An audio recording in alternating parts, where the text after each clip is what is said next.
ഈശ്വംസിഹായ്ക്ക് സ്തുതിയായിരിക്കട്ടെ.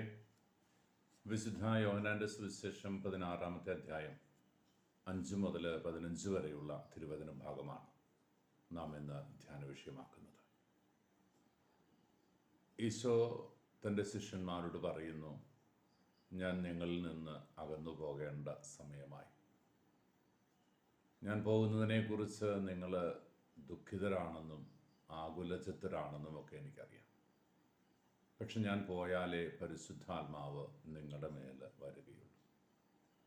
ആ പരിശുദ്ധാത്മാവ് കടന്നു വരുമ്പോഴാണ് ഒരു ശിഷ്യൻ എന്ന നിലയിലുള്ള, ക്രിസ്ത്യാനി എന്ന നിലയിലുള്ള നിൻ്റെ ജീവിതത്തിന് അർത്ഥമുണ്ടാകും.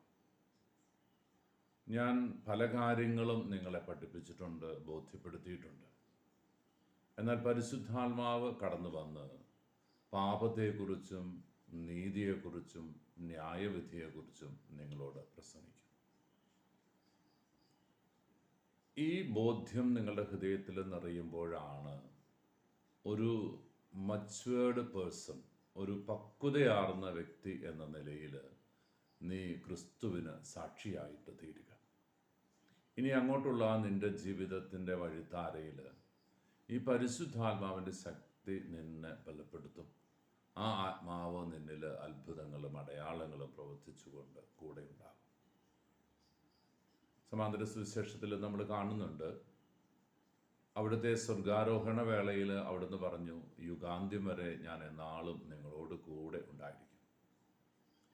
പിതാവും പുത്രനും പരിശുദ്ധാത്മാവുമായി ത്രിത്വൈക ദൈവം ഞാൻ എന്ന ഒറ്റ വാക്കിൽ തങ്ങളെ തന്നെ ആര് വിശേഷിപ്പിച്ചാലും അത് അതിൽ തന്നെ പൂർണ്ണമാണ്.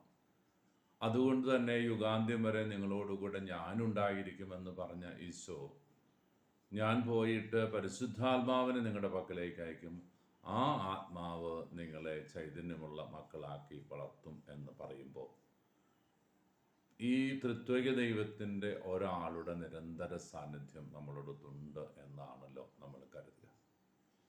ആ പരിശുദ്ധാത്മാവിനെ സ്വീകരിക്കുവാൻ വേണ്ടി ഇനി നമുക്ക് ഏതാനും ദിവസങ്ങൾ കൂടി മാത്രമേ ഉള്ളൂ.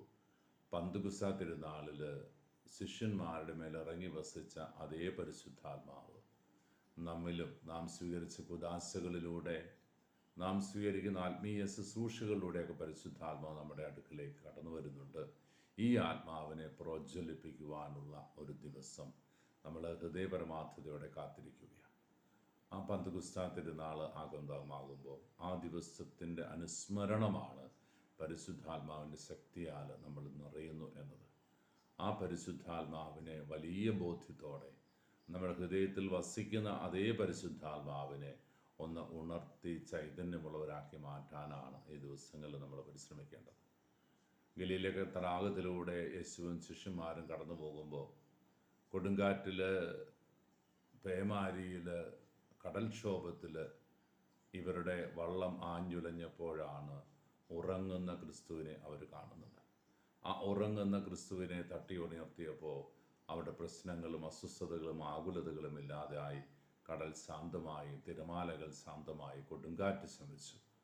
പ്രിയപ്പെട്ടവരെ, നമ്മിൽ വസിക്കുന്ന പരിശുദ്ധാത്മാവിനെ നാം ഒന്ന് ഉണർത്തി കഴിയുമ്പോൾ ആ ആത്മാവ് യേശുനാഥൻ എന്തൊക്കെയാണോ നമ്മളോട് വാഗ്ദാനം ചെയ്തത് ആ വാഗ്ദാനമെല്ലാം നിറവേറ്റിക്കൊണ്ട് തന്നെ നമ്മളെ കൂടുതൽ ശക്തിയുള്ളവരായി, ബലമുള്ളവരായി, കൃപയുള്ളവരായി, അഭിഷേകമുള്ളവരാക്കി മാറ്റും. ഈ വലിയ ബോധ്യത്തോടുകൂടി നമുക്ക് മുന്നോട്ട് പോകാം. പരിശുദ്ധാത്മാവിൻ്റെ കടന്നു വരവിന് വേണ്ടി ഓരോ നിമിഷാർത്ഥത്തിലും നമ്മൾക്ക് ആഗ്രഹിച്ചുകൊണ്ടിരിക്കാം.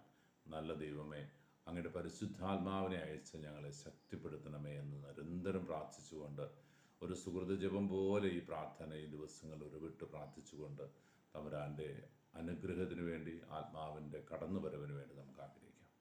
ഈശോ അനുഗ്രഹിക്കട്ടെ.